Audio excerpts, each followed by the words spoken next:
Lost in the desert asterisk, the desert was hot, dry, and endless. The wind blew slowly over the sand, carrying dust and old bones. Jack walked beside his old rover, checking its wheels. The sun above was white and cruel. He was alone, just a human explorer. On an alien world. His boots sank softly into the sand. He had been looking for rare minerals. Maybe old shipwrecks. Nothing had turned up. Just rocks, heat, and silence. Then he heard something. It wasn't the wind. It wasn't a machine. It was a cry, a soft, broken cry. Jack stopped and listened carefully. Again it came from over the next dune. It was faint, but it sounded like a child. That made no sense. There were no colonies here, no camps, no towns. Just wild beasts and burning sun. Still, he followed the sound. He climbed the dune and looked. Down. His heart stopped. A small alien girl was lying in the sand below. Her skin was pale blue, covered in cuts and dust. She had long ears, a thin tail, and big glowing eyes full of fear. She looked no older than 7 human years maybe. Her arms were curled over her face. She was crying. Jack didn't move right away. He looked around. No footprints, no ship, no camp, just her, alone, left behind. He slowly walked toward her. She heard his steps and tried to crawl away, but she was too weak. She made a soft whimpering sound and pressed her face into the sand. Jack knelt down beside her. "It's okay," he said softly. "I'm not going to hurt you." She didn't understand his words, but his voice was calm. She peeked at him with wide, shaking eyes. Jack slowly opened his backpack and pulled out a small bottle of water. He offered it to her. She stared at it, then slowly reached out with thin, trembling fingers. She drank fast like she hadn't had water in days. Some spilled down her chin, but she didn't stop. Jack waited. When she finished, she held the bottle close to her chest. Her little hands were bleeding. Her clothes were torn. "Who left you here?" Jack asked quietly. She said nothing, just looked at him. He sighed and gently picked her up. She was light to light. Her bones felt sharp under his hands. She didn't fight him. Instead, she pressed her head against his chest and closed her eyes. He carried her back to the rover and placed her inside. He gave her a blanket and more water. She sat quietly, watching him with her big eyes, still silent, still scared. Night was coming, and with night came the beasts. Jack started the rover's shields and locked the doors. He cooked a small meal and gave her a little. She ate slowly now, like she was calming down. She didn't speak his language, but when he offered her food, she nodded once. "What's your name?" he asked. No answer. "Where's your family?" Still nothing. She curled up under the blanket and looked out the window. Jack followed her, gazed far out in the sand. Something moved. It was too far to see clearly, but the shape was large. It walked on 4 legs and had a long neck. Not human, not friendly.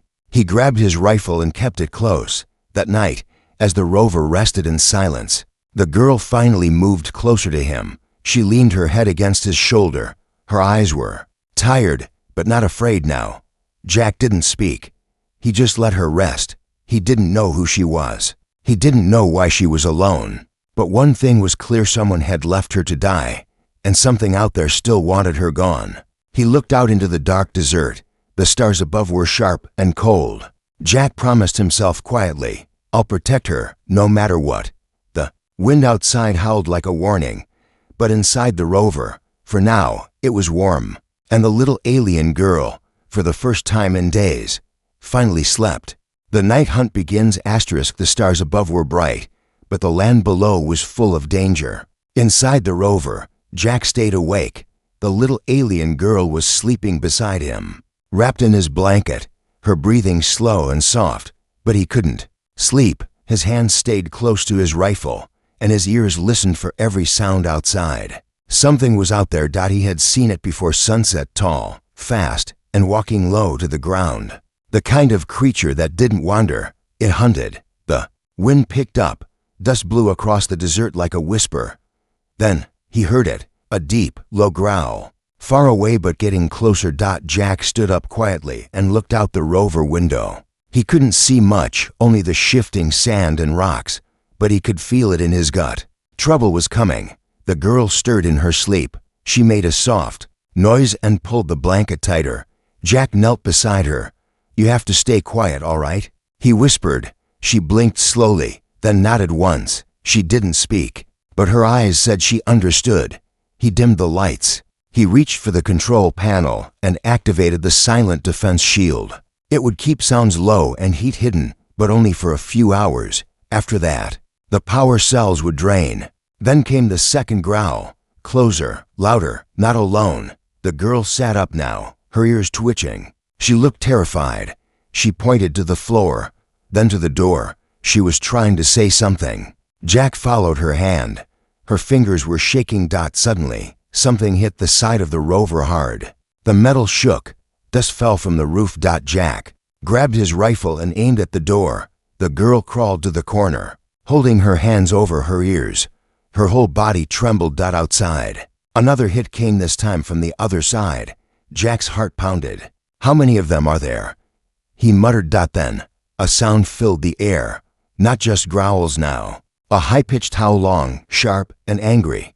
The kind of sound predators made before they attacked. Jack raised his rifle and held his breath. The girl suddenly looked up and screamed, but not out of fear. It was something more. Her eyes glowed bright blue. Her mouth opened wider than before, and a strange humming sound filled the room. It wasn't loud, but it felt strong. It made Jack's skin tingle. Outside, everything went quiet. No growls, no howls, no banging. Silence. Jack looked out the window. The shadows were gone. He turned to the girl. She was breathing hard now, her body glowing softly. Small blue lights moved across her arms like floating dust. She looked at Jack, eyes wide and scared. She whispered a single word. "Inside." Jack frowned. "Inside what?" She pointed to her chest. Jack stared at her. She wasn't just a lost child. Something else was happening here. Something bigger. He lowered his weapon and walked toward her slowly. "It's okay," he said gently. "You're safe now." The glow started to fade. Her breathing slowed. She curled up again, but this time she looked at him differently. Not like a stranger, like someone she trusted. Jack sat beside her and checked the outside sensors. The beasts were gone. Nothing showed on the radar. But he knew better. They hadn't run. They had stopped because of her. What kind of power did this little girl have? He watched her fall back to sleep. Her skin was back to its soft blue color. No glow, no lights, just a sleeping child. But Jack had seen the truth. She had power. And now others would come looking for her. Maybe not beasts. Maybe something worse. By morning, the rover was covered in sand. The heat had returned. Jack stepped outside with his rifle slung across his back. He looked at the tracks around the vehicle. Huge claw prints, circles of movement, strange burn marks on the ground. But the creatures hadn't broken in. They had left. And not because of him. He turned to the rover. The girl was awake now, watching him from the window. Jack took a deep breath. "We're going to figure this out," he said softly. She pressed her small hand to the window glass. Jack did the same. To different species, but in that moment, not so different. In the distance, the wind carried a new sound. Low engines. A ship was coming. Not beast. Not wild. Intelligent. Jack looked up at the sky. He didn't know who they were, but he knew what they wanted. They were looking for her. And this time, they wouldn't leave empty-handed. Who abandoned her? The sky was too quiet. Jack stood on top of a dune with a scanner in one hand and his rifle in the other. The girl sat inside the rover, watching him closely. The ship he had seen in the distance last night never came down. It passed far overhead, slow and silent, as if searching, but not for him, for her. Jack looked down at the soft sand under his boots. The beast tracks were strange enough, but now there were other prints, too deep, sharp lines like boots, but too wide to be human. Who had come here before him? He followed the tracks west for half an hour, walking slowly and carefully, until something caught his eye. Metal, burned, broken. It was a piece of a ship. He moved closer and brushed the sand away. Under it lay the remains of a landing ramp, bent and blackened, half melted. Around it were torn wires, crushed containers, and a heavy scent of something chemical, almost like blood and oil mixed together. The ship didn't crash naturally. It had been shot down. Jack moved further. More pieces. A broken wing. A ruined engine. Scorch marks spread across the ground like giant claw marks. Someone had attacked the ship. Or maybe tried to stop it from leaving. Then, something made him stop. Tiny footprints. Not human. Not beast. But familiar. He bent down.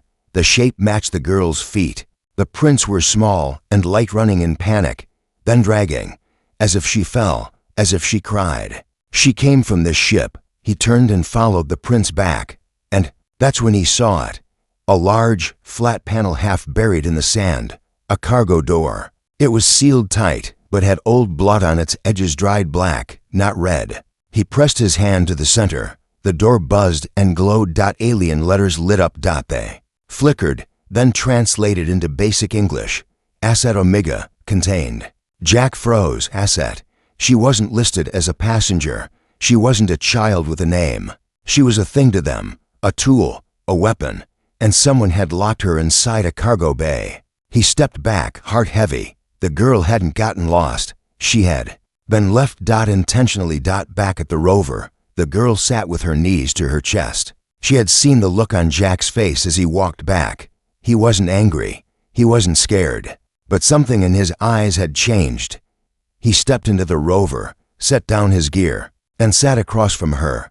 "You were in that ship," he said quietly. She looked down. "They locked you up." She didn't answer, but her fingers curled tight into the blanket.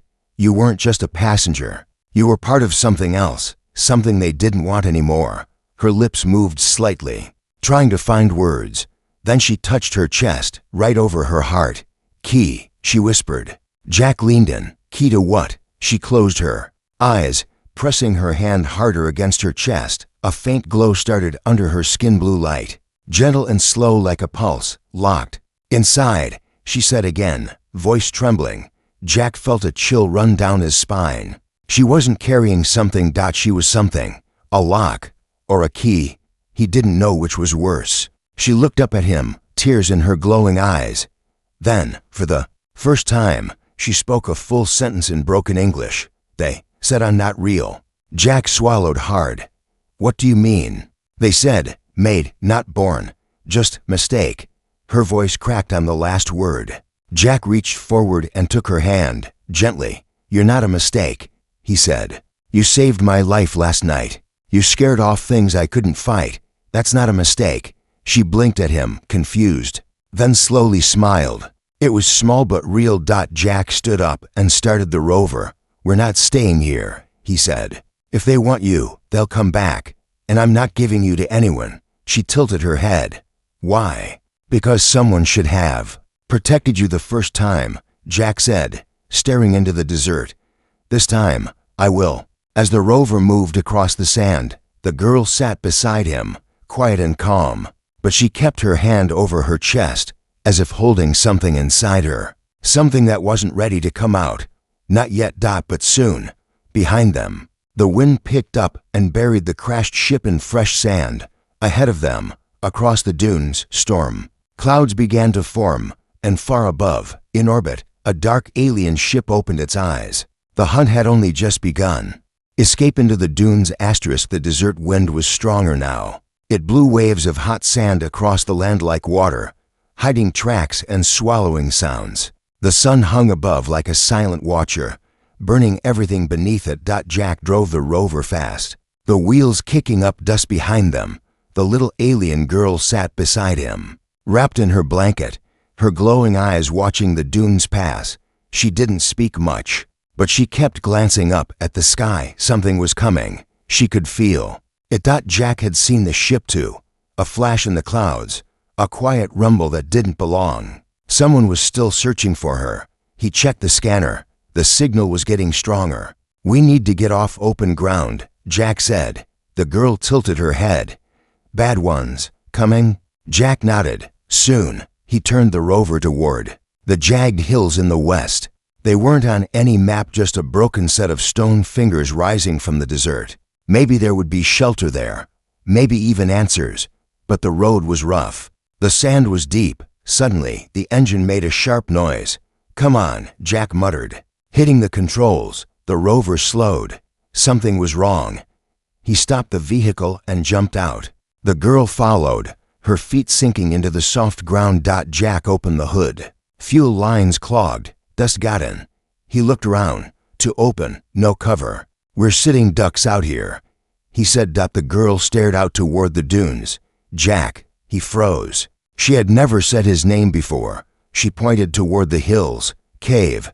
Jack turned. At first, he saw nothing. Then, in the distance, half hidden by a rise of sand, he saw a dark crack in the stone wall. How did she know? He grabbed supplies and motioned to her. "We'll leave the rover. Come on." They moved fast, staying low. The girl's feet barely made a sound, even in the sand. Jack kept looking behind them. The air felt strange, thicker, heavier. As they reached the rocks, the wind dropped. The cave was cold and deep, hidden by shadows. Jack lit a small lantern and led the way inside. The girl followed closely, her hand clutching the edge of his jacket. Inside, the cave twisted and turned. The walls were smooth, not natural. Jack touched them and felt metal beneath the stone. "This isn't just a cave," he whispered. "It's old tech, covered up." They stepped into a round chamber. Lights flickered. Symbols glowed faintly on the floor. Alien language, the same kind as on the crashed ship. The girl looked around and slowly walked forward.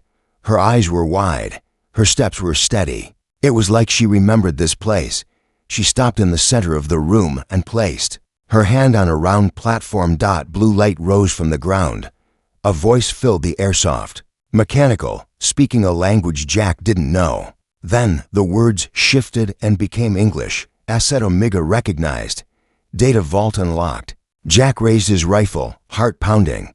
"What is this?" he asked. The girl didn't move. A beam of light scanned her body.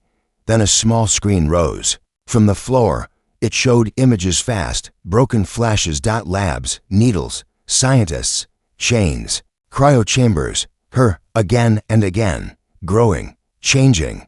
Jack stared, his mouth dry. "You were made here," he said softly. She nodded. "Why?" She looked. Down, weapon, open, door, big door. Jack stepped closer. "What door?" She looked up at him, her eyes glowing again. "Not no. Just pain." Her voice broke on the last word. Jack's chest tightened. He turned back to the screen. One word kept flashing again and again. "Locked." A second later, alarms began to beep. Red lights lit up across the walls. The girl looked at Jack. "They found us." Jack grabbed his gear. "We have to go." But as they turned to run, part of the floor opened and a panel slid up with a small metal object inside. It looked like a key, or a heart. It pulsed with the same blue light as the girl. She picked it up. It merged with her hand, sinking in like it belonged there. She gasped. Energy flowed up her arm. Her eyes turned brighter than ever. Then she whispered, "I remember." Jack pulled her hand. "We need to move." They rushed out of the cave. A dark ship was now hovering low above the dunes, silent, deadly, searching. Too late. They had been seen. Jack pulled the girl into his arms and ran. Just as a spotlight hit them, a voice called out from the ship, "Return the asset. This is your only warning." Jack didn't stop. The girl looked over his shoulder. Her body shimmered. Then she raised her glowing hand toward the sky. The ship paused. And for the first time, backed away, just a little. Jack kept running into the wild dunes, into the dust and wind. He didn't know where they were going, but he knew this: they had just become the hunted, and the little alien girl was becoming something more. Message in her blood. The sandstorm hit hard. Dust swallowed the sky, turning everything orange and brown. The wind screamed across the dunes, slamming into Jack and the girl as they struggled through it. His cloak flapped wildly behind him, and her small hand clung tightly to his arm. They had run for miles. The alien ship had vanished into the clouds, but Jack knew it wasn't gone. It was watching, waiting. They found shelter under a crooked rock wall shaped like a claw. Jack pushed supplies into the small space and covered the entrance with old canvas to block the wind. The girl coughed from the dust and curled beside him. Her eyes were dim now. Her face was pale. The glowing lines on her arms had faded. and the strange metal that had merged with her hand was no longer pulsing. Something was wrong. Jack poured water into a cup and gave it to her. She sipped it slowly, then looked up at him. Inside, hurts. Jack leaned forward. Where? She touched her chest, where the light used to shine. I remember. More now. Jack waited, listening. There was a room, she said softly. White walls, cold, voices. They said, my blood is a map, not normal blood. It leads to the vault. Jack's brow furrowed. A vault? She nodded. Something hidden, locked, big. They couldn't open it. He stared at her for a moment, heart beating faster. They made you to open it. Yes, she whispered. But I ran. I didn't want to open it. I didn't want to hurt people. Jack sat back. The storm roared around them, but his mind was somewhere else now. A vault hidden on this planet. A key made from a child, a species desperate to open it, and a little girl who just wanted to be safe. He looked down at her. They're not going to use you again. I won't let them. She looked at him, eyes soft and scared. But if I don't open it, they say everything dies. Jack went still. What dies? She shook her head. Don't know, just what they said. I hear it sometimes, in my dreams. Jack sighed and stared at the storm outside. The sand hit the canvas like rain. His mind was racing. If her blood was a map, then others might already be trying to follow it. And if what she said was true, she wasn't just a key, she was a warning. That night, when the storm finally began to die down, Jack took out his scanner and checked her vitals. Her heartbeat was fast, her temperature was rising. Suddenly, the scanner beeped. A glowing line ran across the screen, a signal, weak but steady, coming from her bloodstream. A message. Jack tapped into it, and text began to appear. Omega sequence. Target must reach Vault 9A before cycle ends. Failure will result in planetary collapse. Do not let her die. She is the last access point. He stared at the screen, then looked at the girl. What cycle? He asked quietly. How long? She looked confused. Then her body trembled. A small spark lit on her fingers again. She gasped and held her hand. Jack grabbed his medkit, but before he could move, her hand shot out and gripped his arm. Images flooded his mind. A giant black door buried deep beneath a mountain. Rows of alien soldiers kneeling around it. A blast of energy that shattered the land. A voice. If she lives, the future lives. If she breaks, the planet breaks with her. Jack fell back, panting. She was watching him, eyes wide with fear. I didn't mean to show that, she said. It just happened. Jack rubbed his face. No, it's okay. I needed to see it. He stood slowly. There's a vault under this world. It holds something powerful, something dangerous, maybe even something alive. She nodded. They want to use it.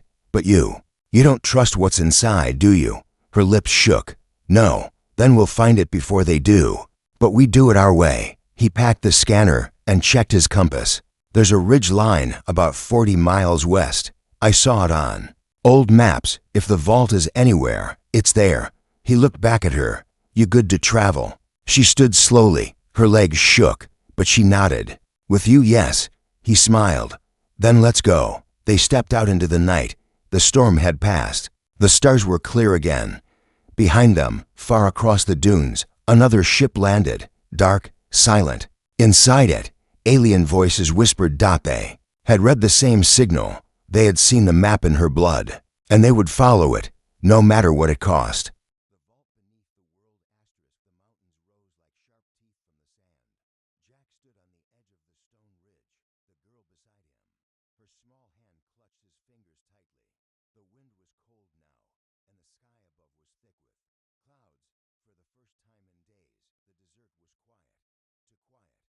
Below them, half buried under broken rock, was the entrance, a giant door, black, smooth, and not touched by time. No sand covered it, no cracks, just silence. The air felt heavier here. The ground hummed. The girl's eyes began to glow again. She took a step forward. Jack grabbed her arm gently. You sure about this? She nodded. It's calling me. Jack looked at the strange metal circle on her palm, the one that had merged with her skin. It pulsed softly, matching the rhythm of the stone around them. This was the place. Vault 9A. She stepped closer. Symbols appeared across the surface of the door, lighting up like stars. Then the voice returned. Omega access point confirmed. Welcome, child of sequence. A loud rumble followed. The ground split. The door slowly opened, pulling down into the earth with deep grinding sounds. Cool air rushed out, touching their skin like fingers from another time. Jack raised his rifle and flashlight. Stay close. They walked into the vault. Inside, the walls were glowing faint blue. The passage was wide and long, lined with metal and strange carvings. Jack couldn't read them, but the girl could. Her fingers brushed each symbol as they walked, and she whispered words in her old language. Then they reached the core, a huge, circular room. In the center floated a black crystal tall as a tower, spinning slowly in the air. Lightning danced around it. Beneath it, machines moved, still alive after so many years. And on the walls, bones. Hundreds. Alien skeletons. All curled, some kneeling, some reaching toward the crystal. Jack froze. What the hell happened here? The girl's eyes were wide. They tried to open it. Without me. She stepped into the center. The crystal slowed, sensing her. The metal on her palm grew hot and bright. She turned to Jack. This is the thing they built me for. Jack stared at her. And if you open it, I don't know, she said softly. Maybe the world ends. Or maybe something worse gets out. Jack lowered his weapon. What do you want to do? She looked at the bones, then at him. I want to stop it. She walked to the control panel. The lights rose with her steps. A soft voice echoed in the chamber again. Omega access confirmed. Vault sequence ready. Release or seal. Her hand hovered over the panel. Jack moved beside her. You have a choice, he said. You didn't before. But now, it's yours. She looked up at him. Then she pressed the second button. Sealed. The crystal screamed high, sharp, and full of rage. The machines around them sparked. The ground shook. But the doors began to close, not open. Close. The energy around the crystal began to crack. Its light flickered. The whole vault trembled. A new voice screamed from the doorway. Stop, Jack. Turn fast. Alien soldiers, at least 10. Guns raised. And behind them, a tall figure in silver armor. One of the scientists. A commander, you don't understand what you're doing, he shouted. She was built to unlock the star core. That vault holds the future of this galaxy. Jack stepped in front of the girl. She said no, she's a tool. The man barked, you're risking extinction. Jack raised his rifle, then let it end. The man raised his weapon too. But before anyone fired, the girl stepped forward. Her body lit up again, brighter than ever. A shield of light exploded around her, sending the soldiers flying backward. The commander fell to his knees. No, he whispered. The girl floated slightly above the ground now. Her voice strong. I am not your tool. I'm not your weapon. She turned to the core. This world doesn't need what's inside you. And with that, she raised her glowing hand, and the crystal shattered. A wave of blue energy rushed outward. Jack closed his eyes. When he opened them, the vault was quiet. The machines were dead. The lights were gone. The vault had gone dark. The soldiers were gone too. Just us now. The girl stood still. Her light had faded. Her eyes were normal. She looked up at Jack. It's done. Jack walked over and held her close. You did it, he whispered. She smiled, tired but full of peace. They walked out of the vault together, leaving the darkness behind. Outside, the sun was rising again. For the first time, it felt warm. Home is where she's safe. The desert was quiet again. Jack walked slowly across the sand with the little alien girl beside him. Her small feet left light prints in the dust, and her thin tail dragged softly behind. The morning sun touched the horizon with gold, but it no longer felt harsh. For the first time since he landed on this world, the light felt kind. They had sealed the vault. Whatever was locked inside, whatever those people had wanted to release, it was gone now. Destroyed by her choice, not because someone told her what to do. Because she chose. Jack looked down at her. She wasn't glowing anymore. She looked tired, quiet, but something had changed in her face. Not fear, not confusion. Just peace. They found the rover exactly where they had left it, half buried in sand but still working. Jack cleared the dust from the controls and helped her into the seat. "Where now?" she asked softly, her voice dry from wind. Jack looked out across the endless dunes, then up, toward the sky, toward the stars. "There's a station on the far side of this world," he said. "I've got supplies there, a safe place. Food, water, walls." She looked up at him. "Is that home?" Jack paused. He didn't know how to answer. Her question wasn't simple. She didn't just mean the shelter. She meant where she belonged. He started the rover and let it hum back to life. The engine purred under them as the vehicle began to move forward across the empty land. "You've never had a home before," Jack said. She shook her head slowly. "No name," she said. "No family, just numbers." Jack tightened his grip on the steering. "Then maybe it's time you got one." She looked surprised. "A name?" He nodded. "You get to pick any name you want." She was quiet for a long time. The wind blew her hair gently across her face. Then she smiled, just a little. "I like Luma." Jack smiled too. "Luma it is." They rode in silence for a while after that.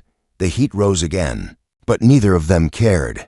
The rover moved smoothly across the sand, cutting a trail between two worlds, one full of fear and one they had yet to build. By nightfall, they reached the edge of an old mining station. It was broken and quiet, but it had power and walls thick, enough to block scanners.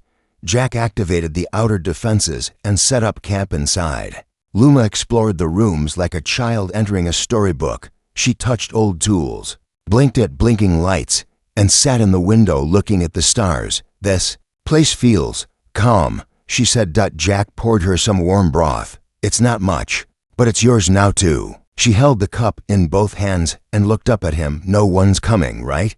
Jack shook his head. "No more ships, no more scientists. The signal burned out when the vault died. You're safe." Luma leaned against him on the bench. She wasn't shaking anymore. That night, as they sat by the heater, she said something unexpected. "Why did you help me?" Jack looked at her for a moment, then answered slowly.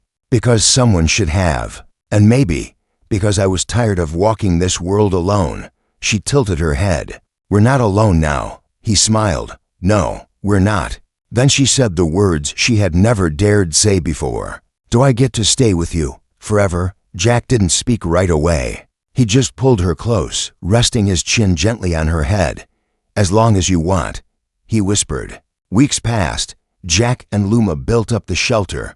They fixed solar panels, cleaned the rooms, and even planted small food trays. She learned fast, faster than any human child he had seen. But she liked soft things, blankets, warm lights, simple stories.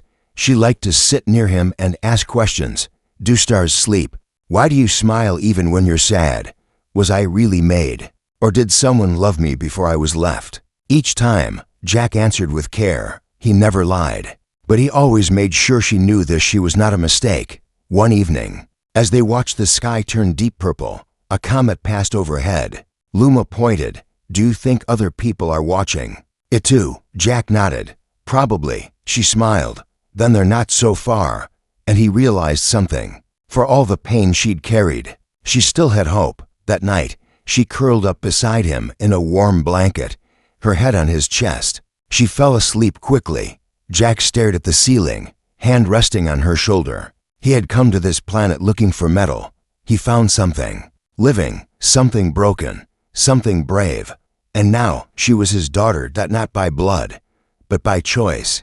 The stars above blinked softly, and deep beneath the desert, behind sealed walls and broken vaults, the past rested in silence. It was over. The future now belonged to Luma, and to the one human who had chosen to save her.